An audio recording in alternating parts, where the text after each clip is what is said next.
No Senhor, nós estamos celebrando esta quinta-feira da oitava da Páscoa. Se vocês prestarem atenção na liturgia destes dias, a primeira leitura, sempre retirada dos Atos dos Apóstolos, narra o primeiro anúncio, o querigma que os discípulos começaram a fazer. O primeiro anúncio da palavra. Então, esse é o conteúdo neste tempo da oitava da Páscoa. O conteúdo sempre da primeira leitura é o conteúdo querigmático. É o primeiro anúncio que os discípulos vão fazer. Eles sairão em missão para anunciar que o Senhor ressuscitou e também para realizar milagres, muitas obras prodigiosas em continuação da missão de Jesus. Então esse é o conteúdo sempre das nossas primeiras leituras neste tempo pascal, de modo especial, nesta oitava da Páscoa, nesses 8 dias que tiveram início no domingo e que vão se estender até o próximo domingo. O evangelho de hoje é uma continuação do evangelho de ontem, dos discípulos de Emaús. Hoje, esses discípulos que retornaram de Emaús para Jerusalém, e eles contaram o que tinha acontecido no caminho e como tinham reconhecido Jesus ao partir do pão. Então é a continuidade daquele evangelho que nós estávamos ouvindo ontem. Eles estão no domingo. Interessante a gente olhar para esse dado histórico importante. A gente precisa prestar bastante atenção neste fato. Jesus está aparecendo aqui para os seus, ainda é domingo. É dia da ressurreição, é o primeiro dia da semana ainda. Mesmo este fato aqui aconteceu ainda na semana. Lembra que ontem nós estávamos vendo que a distância entre Jerusalém e Emaús era de 11 quilômetros. Eles gastaram um dia para ir de Jerusalém para Emaús, mas para voltar após reconhecer o Senhor ao partir do pão, gastaram poucas horas. E quando eles chegam em Jerusalém, se encontram com os outros discípulos, com os 11 discípulos, e ali eles começam a relatar o que tinha acontecido com eles. Jesus aparece nesse momento no meio deles. Jesus aparece no meio deles e diz: a paz esteja convosco. Então, a paz é o primeiro dom do Cristo ressuscitado para os seus. Jesus que diz: a paz esteja convosco, pax vobis, paz a vós. Diante disso, eles ficaram assustados e cheios de medo, pensando que estavam vendo um fantasma. O coração ainda dos discípulos estava um pouco assim, chocado com tudo aquilo que estava acontecendo. Eles não conseguissem acreditar em tudo que estava acontecendo. Muita emoção, né? Muita emoção o coração deles estava sentindo naquele momento. Então, de algum modo, aquilo o coração ainda estava incrédulo diante daquilo que ele estava vendo, do fato da ressurreição. O coração ainda não tinha alcançado essa paz. Por isso Jesus percebe que o coração deles não está em paz. Por isso ele diz a eles: a paz esteja convosco.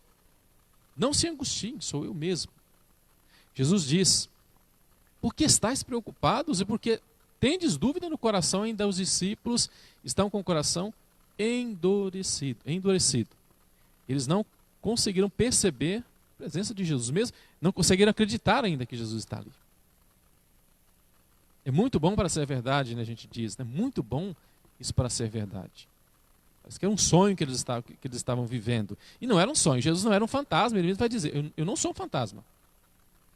Não fiquem assustados, eu não sou um fantasma. Não tenham medo, eu não sou um fantasma.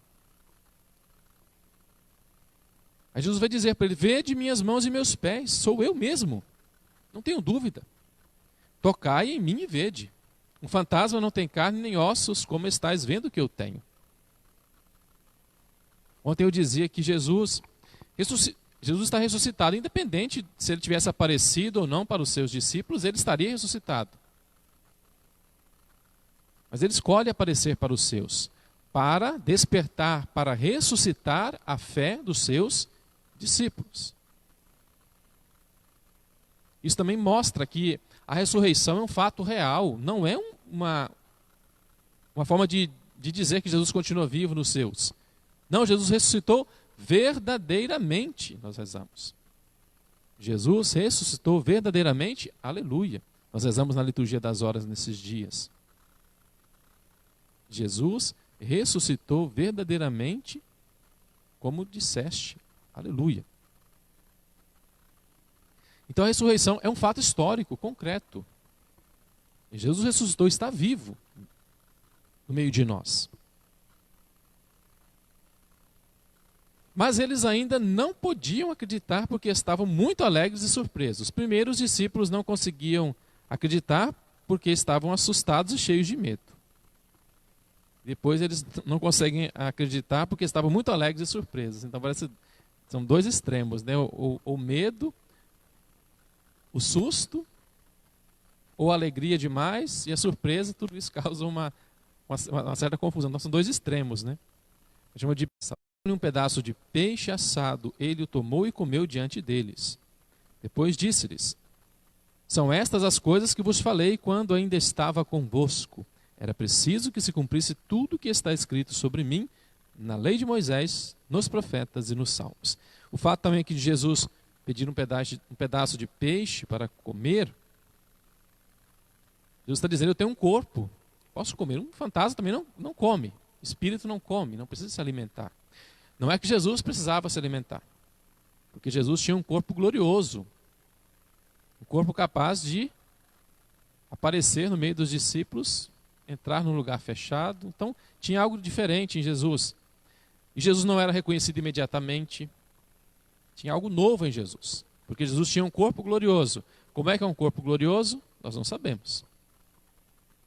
O certo é que existem elementos diferentes em Jesus.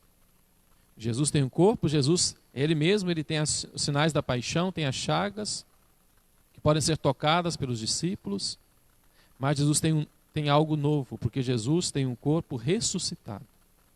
Como também nós teremos um dia um corpo ressuscitado, um corpo perfeito, um corpo glorioso, que não estará mais sujeito às intempéries do tempo, às leis do tempo.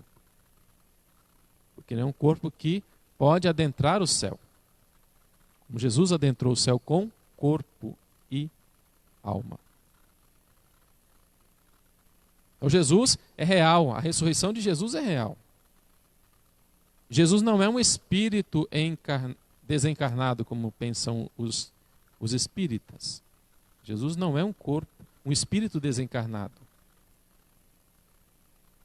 Jesus não é um espírito guia. Jesus tem um corpo verdadeiro. Ressuscitado, mas verdadeiro. Ele continua dizendo: assim está escrito, Cristo sofrerá e ressuscitará dos mortos ao terceiro dia, e no seu nome serão anunciados a conversão e o perdão dos pecados a todas as nações, começando por Jerusalém. Vós sereis as testemunhas de tudo isso. Gostaria de encerrar essa meditação com essa frase do Evangelho, que está no último versículo do Evangelho que nós estamos meditando nesse dia de hoje. Vós sereis testemunhas de tudo isso.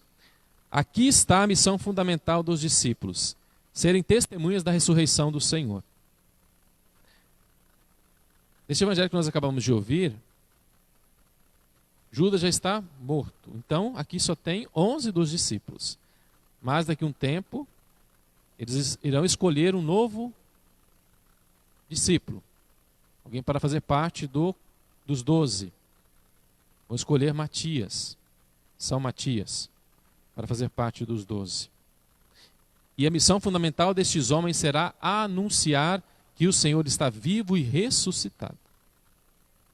Que o Senhor ressuscitou verdadeiramente. Depois nós vamos ver a grande dificuldade que eles vão encontrar para anunciar essa verdade de fé. Fundamental. Se Cristo não ressuscitou, vazia, sem sentido é a nossa fé. É por causa da ressurreição. É por causa da Páscoa do Senhor, é por causa da sua ressurreição, eles vão encontrar grandes dificuldades na sua missão. E até hoje, anunciar que Jesus Cristo está vivo, ainda é difícil dizer isso. Com convicção, anunciar que o Senhor está vivo, que Jesus está vivo, não está morto. Principalmente nesses dias que nós estamos vivendo, anunciar Jesus Cristo ressuscitado parece ser uma contradição. Parece que os cristãos se encontram como que mortos nesses dias também. Mas nós não estamos mortos. Estamos rezando das nossas casas, rezando das nossas igrejas, mesmo que privadamente estamos rezando. Porque o Senhor não está morto, os cristãos também não estão mortos. Nós temos que anunciar para os nossos que Jesus está vivo, está ressuscitado. E a ressurreição de Jesus deve ser para nós o sinal da paz. Por crermos que nós não estamos seguindo um Deus morto, mas um Deus que morreu e ressuscitou, está vivo no meio de nós. Passou pela cruz, passou pelo sofrimento, mas não foi abandonado pelo Pai. O Pai o ressuscitou no terceiro dia. Aquele grito de Jesus lá na cruz, meu Deus, por que me abandonastes? Foi ouvido pelo Pai. A resposta do Pai é a ressurreição do Filho. Então Jesus está vivo e ressuscitado no meio de nós. E a ressurreição de Jesus não veio para transformar o mundo em um lugar melhor. Não é isso, fundamentalmente, que a ressurreição de Jesus vem causar. A ressurreição de Jesus vem abrir para nós as portas do céu. Vem dar para nós a vitória sobre a morte. A morte não tem mais poder sobre nós, porque Jesus ressuscitou, está vivo e venceu a morte. Ó morte, estás vencida. Não tem poder mais sobre nós.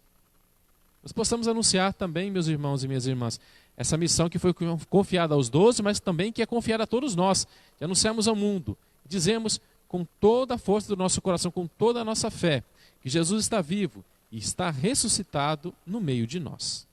Louvado seja o nosso Senhor Jesus Cristo, para sempre seja louvado.